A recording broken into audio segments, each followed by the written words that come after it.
আমরা এখন কথা বলবো যিনি ঘরে নাকি এই ঘটনাটি ঘটেছিল, তিনি আলহাজ আব্দুল কুদ্দুস ভুইয়া বালিকা দাখিল মাদ্রাসার প্রিন্সিপাল। ওনার ঘরেই মূলত এই ঘটনাটি ঘটেছিল। কেমন আছেন? আসসালামু আলাইকুম।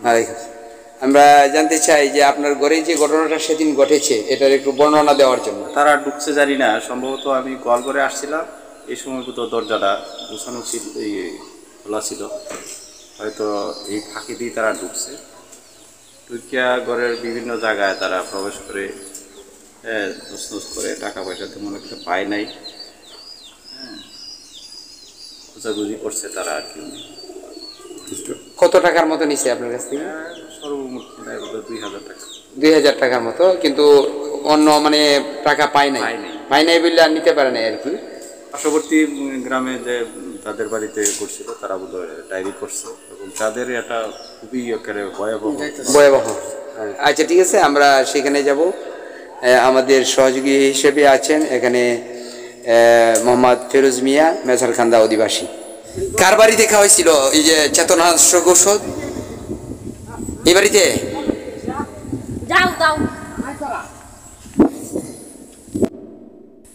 এটা সামেদ আলীর বাড়ি। সামেদ আলীর ছেলে কাশেম, যাকে আক্রান্ত করা হয়েছে, এমনকি তার ফ্যামিলিকে পর্যন্ত আক্রান্ত করে তাদের অর্থ এমনকি কিছু মালামাল লুটপাট করে নিয়ে গেছে। তো আমরা এই বাড়িতে পৌঁছে গেছি, এমনকি কথা বলার চেষ্টা করব যারা আক্রান্ত হয়েছে, এমনকি যারা এ বিষয়ে জানে। আপনাদের নাম কি? আপনার নাম কি? আর আপনার? আচ্ছা, এখানে যে ঘটনাটা ঘটছে যে চেতনানাশক ঔষধ খাইয়ে মালামাল অর্থ এগুলি নিয়ে গেছে, এই ব্যাপারে আপনারা কতটুকু জানেন?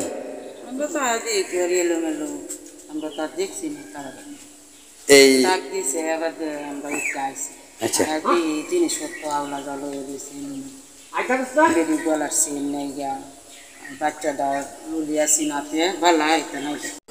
জানা গেছে এসব ভয়ানক প্রাণনাশকারী চেতনানাশক ঔষধ খাবারের সঙ্গে কিংবা টিউবওয়েলের পানিতে কিংবা ট্যাঙ্কির পানিতে মিশিয়ে খাওয়ানো হয়ে থাকে।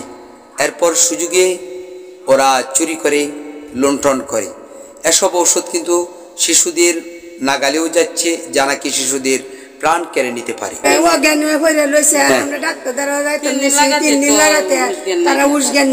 3 দিন পর্যন্ত হুশ জ্ঞান ছিল না। পরে কি হাসপাতাল নিছেন? হাসপাতাল নিছে না, ডাক্তার কাছে বলছি, ডাক্তার কইছে হাসপাতাল নেওয়া লাগতো না, তুমি এই গড়তে সরাইলাম। তার বাদে তেঁতুলের পানি, এই আচার গুলা, এইগুলাই আমরা খুললে খাওয়াচ্ছি তারা। আপনার নাম কি? কাশেম। এই কি হয়েছিল আপনার ঘরে সেদিন? অনুমান কত টাকার মালামাল নিছে, নগদ অর্থ সহ? আর মালামাল কত টাকা? কত টাকার মতো? 5-6 লাখ টাকা মাল হয়েছি। কালীগঞ্জ বাজারে গেছি কিছু খাবারের আনার জন্য। আসার পর থেকে আমার মাথার ঝিমঝিম করে আর তাওরাতে আছি। তখন আমি বাড়িতে সে বলতেছি যে আমার শরীর করতে আছে। তখন ওরা বলতে কিছু খাইছো টাইছো কিনা, আমি না। এরপর থেকেই ভাত খাইলাম, খাওয়া দাওয়ার পরে আমি শুয়ে পড়ছি। শুয়ে পরে এই যে ঘুমের মধ্যেই সারা রাত গেল। আমি, আমার 1 বছর একটা মেয়ে আছে আর আমার স্ত্রী, আমরা শুয়ে আছি। আর এই করে আমার নানা অসুস্থ শোয়া। তো আমরা তালা গেট মেয়েতে তালা লাগাই নাই, এভাবে লাগাইয়া সুন্দর আমরা শুয়ে দিছি। তখন রাত ভোর 4টা বাজে আমরা মেয়েটা কাঁদতেছে, খাবার খাইতো। উঠলাম, উঠে দেখি সব ঘরের দরজা খোলা এবং সব কিছু দিয়ে মাল সাবানা সব নিচে পড়েছে, এমনকি একটা জামা কাপড় পর্যন্ত একটা জায়গায় নেই গিয়া। পরে আমরা উঠে দেখি সব ঘরে একই অবস্থা। এরপরে আপনার দেখি যে প্রত্যেকটি রুমে যাওয়ার জন্য 4টে রুম তো ঘরের ভিতরে, একটা রুম থেকে একটা রুমে যাওয়ার জন্য ওই যে একটা মই দেখা যায়, ওই মই আমরা যাকে মই বলি চঙ্গ, ওইটা নিয়ে আসছে। আসে এক রুম থেকে আরেক রুমে তারা গেছে, গিয়ে সুটকেস লাকি সুকেসের তালা, টাঙ্গের তালা পর্যন্ত কোনো কিছু বাদ দেবেন সব ভাঙিয়ে সুমার করেছে। নিয়ে গিয়ে যাওয়ার পরে সব কিছু নিচে নিয়ে এখানে লাকিজগুলো আমরা এই জঙ্গল থেকে একটু কুড়াই আনছি সকালবেলা। আচ্ছা, 3-4টা লাকিজ জঙ্গল থেকে কুড়াই আনছি। সেখানে আমাদের 6 ভরির সোনা ছিল এবং রূপা ছিল 3-4 ভরি। তারপরে নগদ টাকা ছিল 30-35 হাজার টাকা মতো, 3টা বিদেশি লাইট ছিল এবং একটা স্মার্ট ঘড়ি ছিল 12,000 টাকা দামের আমার, আর জামা কাপড় ছিল নতুন কিছু, শার্ট 3 পিস আছে, এগুলো কোনো বানানো হয় নাই, নতুন কিছু জামা কাপড় এক্সট্রা আমাদের ঘরে ছিল, এগুলো তারা নিয়ে গেছে। এরপর থেকে আমরা বৃহস্পতিবার রাত্রে ঘটনাটা হয়েছে, রবিবারে সকালে আমরা ঘুম থেকে উঠছি, মানে এই পর্যন্ত আমরা ঘুমাইছি। পরে আমরা এই যে ডাক্তারের সাথে পরামর্শ করছি, তারা বলছে না বমি যেহেতু করা হয় নাই তো সমস্যা নেই, তেঁতুলের পানি লেবুর পানি খাওয়াতে বলছে, বা আমরা এগুলো খাইছি এ পর্যন্ত। তারপরে পরের দিন আব্বারও অসুস্থ হয়েছে, এখনো আমরা মোটামুটি মানে শুইলে 4 ঘন্টা 5 ঘন্টা আমরা ঘুমাই যাই, বহুত কিছু বলতে পারি না। ওকে, ধন্যবাদ, গুড ইনফরমেশন। এখন আমরা আপনাদের নিয়ে যাচ্ছি আরেকটি বাড়িতে, যেখানে এরকম দুর্দর্শপনা ঘটনা ঘটে, এমনকি আমাদের সঙ্গে সহযোগিতায় আছেন মেচারকান্দা গ্রামের ফিরোজ মিয়া, যিনি নাকি আমাদেরকে এই নিউজটা দিয়েছেন, এমনকি এখান পর্যন্ত আসতে সহায়তা করেছেন। ময়মনসিংহ জেলার নান্দাইল উপজেলার 7 নং মুসল্লি ইউনিয়নের কিসমত রসুলপুর গ্রাম, এই গ্রামটিতে আপনাদেরকে নিয়ে এসেছি। যে কিছুক্ষণ আগে আমরা যে সংবাদগুলি দিয়েছি, এটি হলো মেচারকান্দা গোয়ালপাড়া নামক স্থানে, সেখানে যেরকম দুর্দর্শপনা ঘটনা ঘটিয়েছে, অর্থাৎ চেতনানাশক ঔষধ খাইয়ে জিম্মি করে অর্থ টাকা পয়সা লুণ্ঠন করেছে, ঠিক এই বাড়িটিতেও এরকম একটি ঘটনা ঘটেছে। আর এটি হলো আসামিয়া বাড়ি নামে পরিচিত, যে বাড়ির মালিকের নাম মঞ্জিল মিয়া। আপনার নাম কি? আপনার ঘরে কি এরকম ঘটনা ঘটছে? আমার ঘরের মধ্যে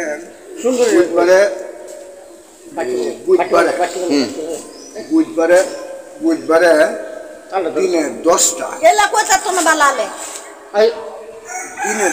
থেকে আমরা অজ্ঞান।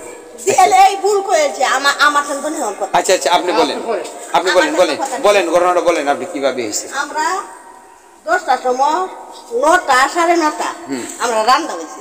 আচ্ছা, রান্না হইতে আমরা এখন খাওয়া দাওয়া করাম, পরে মেশিন আইছি, ধান বাগানি মেশিন আইছি, ধান বাগানি মেশিন আইলে আমরা 20 মণ ধান বাঙাই। আচ্ছা, বাঙায় পুরাটা আমরা বাইরে খেয়ে দিছি। তো ঘরের ভিতরে গিয়ে 12টা যখন বাজে আসছে, 1টা বাজে আসছে, পেটও খিদা লাগছে, আমি বয়েল খাইলি আমরা। পরে বয়েলে লয়ে গিয়ে খাইতাম গেছি, ছোট করে বলেন। খাইলে এই 1টার সময় আমরা খাইছি, খাওয়ার পরে বয়েলে কইতেছে মাথা ঘুরাইতেছে। আচ্ছা, মাথা ঘুরাইতেছে, মাথা কি করতেছে, আমি বেলা তুলে খাইছো তো এর লেগে শৈলে এটা করতেছে, একটু হুতো গা পরে আমরা সব জায়গায় পরে 4টা থেকে আমরা উঠবো, এই বিকাল 4টা থেকে বিকাল 4টা থেকে। এরপরে তো হাসপাতাল নিচ্ছে আমরা, মানে সারা রাত আপনারা কি অজ্ঞান ছিলেন? এই বিকাল 4টা থেকে আমরা মেডিকেল গেছি। ও অজ্ঞান হওয়ার পর মেডিকেল গেছে? তাইলে আপনাদের ঘর পরে তালা মাইরা তুই রাইখা চলে গেছে? তালা মাইরা রাইখা তো গেছি, পরে তালা ভাঙ্গি আমরা ঘরে চুরি হয়েছি। তালা ভাঙ্গিয়া পরে আবার রাতে চুরি হয়েছে। কি কি নিছে আপনাদের কাছ থেকে? নিছে মনে হন আমার নাতির লাগে 35,000 টাকা দিয়ে একজোর কানের ফুল বানাইছিলাম, এটি নিছে। নুপুর নিছে একজোর, বিছা নিছে একটা, 2টা রূপার চেন নিছে, 50,000 টাকা কেস নিছে। না, স্বর্ণের চেন নিছে না। আচ্ছা, তো এটার ব্যাপারে আপনারা থানায় ডায়েরি করছেন? না, তাই আপনাদেরকে একটা থানায় ডায়েরি করতে হবে, প্রয়োজনে সিআইডিতে ইনফরমেশন দিতে হবে, এই যে ডায়েরিটা আছে সেটা সেখানে দিতে হবে পুলিশের সঙ্গে পরামর্শক্রমে। যদি আপনারা এটা করেন তাহলে আসল চুরকে, এরকম দুর্দর্শপনা ব্যক্তি যারা নাকি চেতনানাশক ওষুধ খাইয়ে মানুষকে হ্যাস্ত করতেছে, এমনকি তাদের অর্থ স্বর্ণালঙ্কার লুইটা নিতেছে, এরকম তো আরও ঘটনা ঘটতে পারে অহরহ। সুতরাং আপনারা কি থানায় একটা ইনফরমেশন দেন, যাতে করে সবাই বাঁচতে পারে। ঠিক আছে? কিসমত রসুলপুর মালেকের বাড়ি নামে পরিচিত এই বাড়িটিতেও এরকম একটি ঘটনা ঘটে।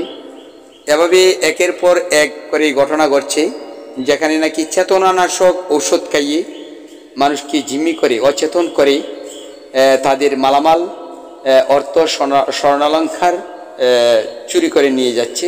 আচ্ছা, আপনি শুনছেন অথবা জানেন এই সম্বন্ধে যে আপনাদের বাড়িতে চুরি হয়েছে চেতনানাশক ওষুধ খাইয়ে? হসপিটাল ছিল 2 দিন। আচ্ছা, ঘটনাটা বলেন তো একটু। ঘটনা তো রাতকে চুরি হয়েছে, জানে না, ঘরের ভিতরে আলমারি ছিল, এই জিনিসপত্র নিচে পরে সকালে সদা নামাজ পড়তে ছুটে দেখা যায় দুটো হিন করছে পরে দুই দিক দিয়ে গাতা ঘুরে পরে নিয়ে গেছে। এই অনুমান কত টাকার মালামাল নিছে জানেন? ক্যাশ নিছে 35,000 আর কানের দুল নিছে 2 জোড়া নুপুর আর এই যে আর 2টা মোবাইল। আচ্ছা, এই ওদেরকেও কি এইভাবে চেতনানাশক ওষুধ খাওয়ানো হয়েছে যে আক্রান্ত ছিল এরা? কতদিন আক্রান্ত ছিল? 2 দিন হসপিটালে ছিল। 2 দিন হাসপাতালে ছিল। আচ্ছা, যে মালিক তার নাম কি? আব্দুল মালিক। আব্দুল মালিক। তারা কয়জন আক্রান্ত হয়েছিল? 4 4 জন। জন। আপনার নাম কি? আমার নাম মোসাম্মদ রানু আক্তার। রানু আক্তার, একই বাড়ি? হ্যাঁ, জাল জ্বালায়। আপনার জাল হয়? হ্যাঁ, আচ্ছা।